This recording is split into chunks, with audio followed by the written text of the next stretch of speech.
bare rulle på med de 4 kæder. Det er jo 4 jævne kæder. Netop, og det er deres helt store styrke, det er, at... Og der sidder der! Scoring her fra Alexander Koldberg. Sætter den højt på Mathias Andersen. Vi ser her lidt en tilfældighed. Godt nok er det godt spillet med baghånden, som kommer ind til Koldberg. Her ser vi baghåndspasning ind. Den er ikke tilfældig på nogen måder, men skud lige foran bakke.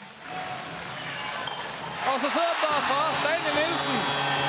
Powerplay, som fortsætter, fordi det er en 5-minutters udvisning, og Herning udligner. Jeg er ikke helt sikker på...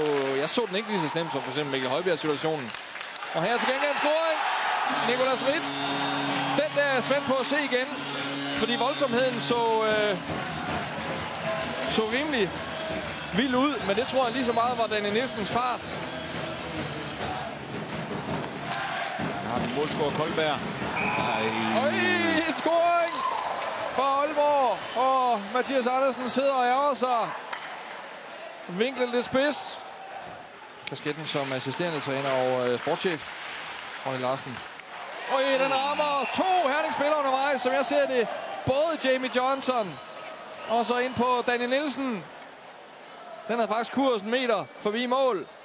Men det er det, der sker, når man afslutter, og det gjorde Aalborg her med folk ind for en mål. Og der er ved at score.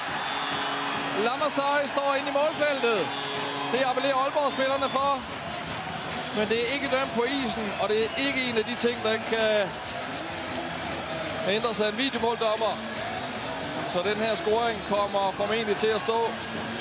Og det ændrer nok heller ikke på Aalborg-humøret, at pukken var op og ramme det der reklamebanner. Der er sådan flere ting omkring det her mål. Hvor de stopper med at spille. Spillet det går over på den modsatte side. Og de er sådan set på plads, Aalborg-spillerne, så jeg tror. Scoring her for Aalborg! Lige efter! Så er de foran for 3. gang i aften. Sikke en holdkamp. Og det er et Aalborg-hold på en mission i toppen af Metalligaen. Vi har med at gøre i øjeblikket. Her scorer de lige præcis med 4 minutter igen, og det er godt sat op. Det er Bjarke Møller bag mål. Og er det så Brinkmann, der kommer ind, tror jeg? Jeg tror, det er Jeppe Juhl, der får afsluttet første gang på Bjarke Møllers fantastiske pasning bag mål med baghånden.